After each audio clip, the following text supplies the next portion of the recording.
Understanding the Tao. Verse 9. Living Humility, When Enough is Enough, by Louis Anderson. Inspired by Dr. Wayne W. Dyer.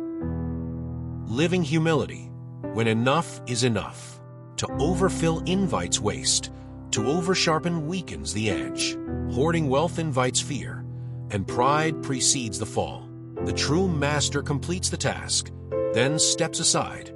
This is the dance of nature. Living humility, when enough is enough. In a village cradled by green hills, a master craftsman named Ko was known for his remarkable furniture, each piece radiating artistry. His work spoke of precision, and his hands moved with the grace of someone deeply connected to his craft. Yet, for all the admiration he received, Ko was plagued by an insatiable drive, a voice inside urging him to create more, to surpass what he had already achieved. One morning, Ko resolved to carve a table unlike any he had made before. He set to work with feverish intensity, sharpening his chisels until they gleamed like the edge of a sword. Each stroke of the blade was deliberate, every detail more intricate than the last. The days stretched on, and with them, the weight of Ko's ambition grew heavier. His hands began to ache, his vision blurred, but still he continued. His heart whispered, just a little more, just a little finer. At last, the table was finished. Ko stepped back, his body weary but his spirit triumphant. Yet, as his eyes lingered on the table's surface, a shadow of doubt crept in. There, a line too harsh, a groove too deep. In an attempt to perfect it, Ko's hand slipped. The once beautiful wood now bore the scars of overwork, its elegance marred by the very effort to make it flawless. Ko dropped his tools, frustration thick in his throat. "Why can't I ever stop before I ruin it?" he muttered to himself. Seeking solace, Ko went to visit Lin, the village elder known for her wisdom. As they sat in silence over tea, Lin poured the fragrant liquid into Ko's cup. She continued pouring even after the cup was full, allowing the tea to overflow and spill onto the table. "Elder Lin, the tea!" Ko exclaimed. Lin paused, looking into his eyes with a gentle smile. "You see, Ko, this is what happens when we do not know when to stop." Ko's brow furrowed. "But how do I know? How do I recognize when something is enough?" Lin placed the teapot down and leaned forward. "The river does not force its way, it flows. The trees do not strain to grow, they reach toward the sun in their own time. The Tao teaches us that everything has its moment of completion, its natural balance. But we often lose sight of it because we confuse more effort with better results. When your heart is quiet, you will feel when the work is done. Too much striving leads to loss. This is the way of life." The next day, Ko returned to his workshop with Lin's words echoing in his mind. This time, he moved with more intention. He worked until he felt a quiet sense of completion, not waiting for flaws to appear. He stepped back from the table and smiled, understanding at last that true mastery was not in perfection but in knowing when to let go. 2 universal life lessons. 1. The subtle art of knowing when to let go. Ko's journey teaches us a fundamental truth about life, the wisdom to know when enough is enough.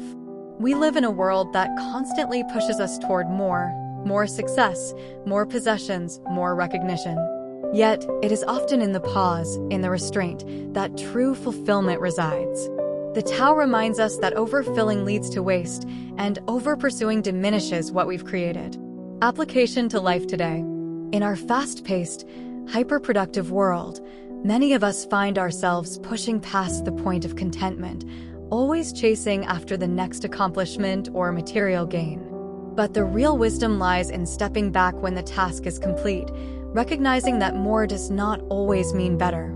This could apply to overworking in our careers, pushing too hard in relationships, or accumulating more possessions than we need. Fulfillment comes not from the quantity of our efforts, but from knowing when those efforts have reached their natural conclusion. 2. Humility is the foundation of inner peace.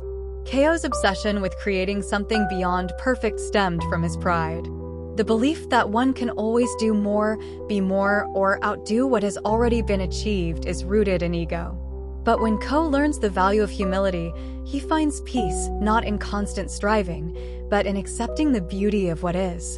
Humility is not about denying one's abilities, but about recognizing that all things have their time, their balance, and their end. Application to life today. Humility, in a world filled with comparisons and competition, allows us to let go of the need to always be better or do more. Whether it's in your career, personal projects, or even your relationships, stepping back with grace when the work is done can bring a sense of inner peace that continual striving never will. True humility acknowledges that life is not a race to accumulate or achieve, but a journey of balance, simplicity, and contentment. Application to life today. The wisdom of verse 9 reminds us to embrace the delicate balance between effort and release. In our modern lives, this could mean knowing when to stop pursuing material wealth, recognizing when relationships have reached a place of peace, or simply stepping back after completing a task to appreciate what we've accomplished. It's about moving through life with a light touch, trusting that we don't need to force or manipulate outcomes to find fulfillment. Practice restraint. In today's world, the pressure to keep achieving, producing, and acquiring can feel overwhelming. But remember that there is beauty in restraint. Whether it's in how much you work, how much you accumulate, or how much you push yourself, know when to stop. Step back when you've given enough and trust that the moment of completion will reveal itself. Embrace humility. Let go of the need to constantly prove yourself or outdo others. Practice humility by acknowledging that you are already enough. When you finish a project, let the satisfaction of completing it bring you peace, rather than seeking endless validation. In humility lies lasting fulfillment. In memory of Dr. Wayne W. Dyer. As a follower of Dr. Wayne Dyer, I share this story in honor of his timeless teachings. Dr. Dyer often reminded us that life is not about relentless pursuit, but about balance, simplicity, and knowing when to step back. His wisdom inspires us to find peace in the present, to live humbly, and to embrace the natural rhythm of life. Let us carry forward his legacy by practicing restraint, finding peace in what is, and trusting that we are already enough. In this way, we honor the essence of the Tao and the teachings of one of the most beloved spiritual guides of our time. In gratitude and in memory of Dr. Wayne W. Dyer.